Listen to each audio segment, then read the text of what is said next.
get Neve and Max on the line because we're going full catfish. Hello and welcome back to Enter Film. So last week I asked you over on my Instagram which out of these two films you wanted me to review. And with 75% of the vote, it is Sierra Burgess is a loser. Now this film is a lovely romantic comedy that you can watch right now on Netflix. It stars the one and only Mr. Netflix heartthrob Noah Centineo, who you will recognise from other Netflix rom-coms such as All the Boys I've Loved Before and The Perfect Date.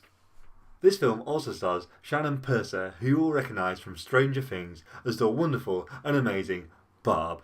Hashtag Justice for Barb. And their two characters cross paths when the evil Victoria, who is now heading up the plastics from Mean Girls, decides to give out Sharon's number to Noah, as he had the audacity to ask for her number when he has nerdy friends, even though he's a cool jock and seems like a really nice guy. But she's super mean. That's the point they're trying to make. Obviously then, Noah's character decides to message who he thinks is Victoria, but it's actually Barb. So obviously, the lovely Barb, being who she is, goes along with this. She's texting away, getting to know him. He sends a lovely little picture of himself looking all beautiful and sexy. She's really into it and, they hit it off and have a rapport. But sooner or later, she realises that she can't keep going on with this. Or can she? Well, she believes that she can.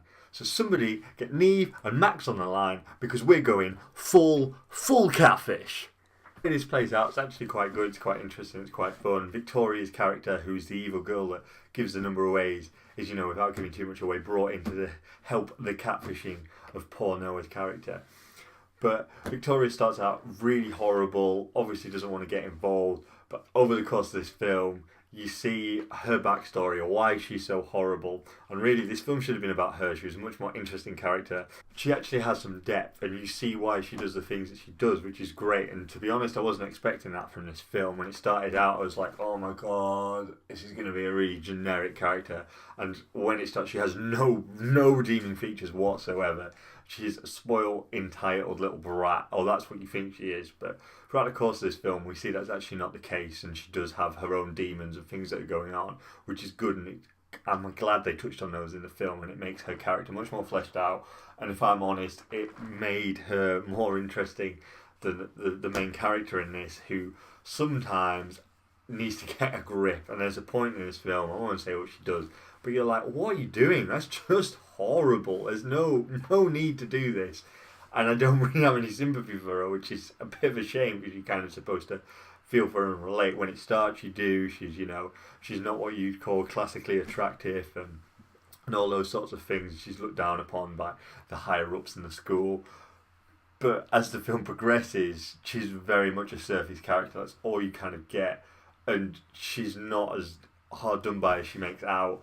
And she does some horrible things. I mean, she's catfishing this poor guy. I mean, and it's not just a little bit. She takes this to the extreme. And I've got no sympathy for her by the end.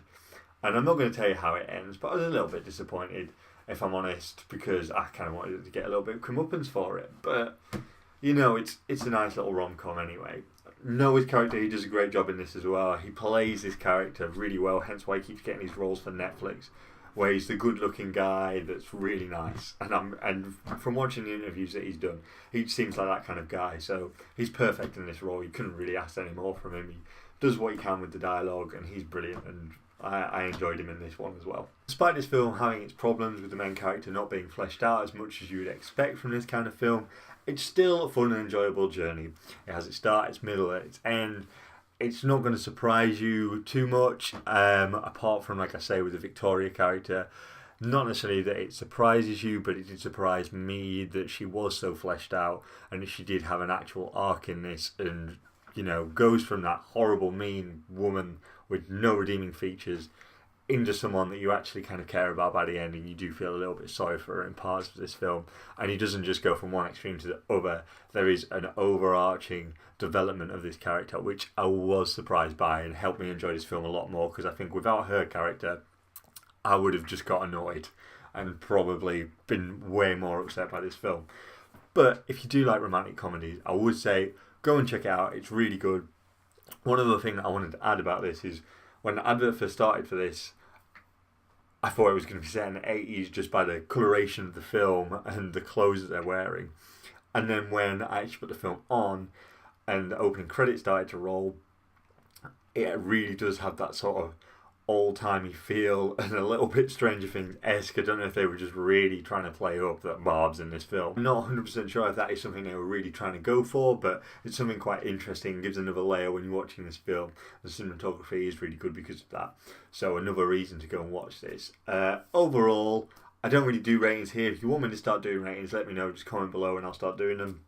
But I'd say perfect Sunday evening film. Sit down, get some food in front of you, and just enjoy. You won't be disappointed. Average rom-com at best. Go and check it out. This is End of Film, and I'll be back next week with another review for you. But until then, if you want to subscribe, click the button. You know what to do. It's YouTube. If you don't know what to do, how did you even find me? I'll be back next week. Goodbye.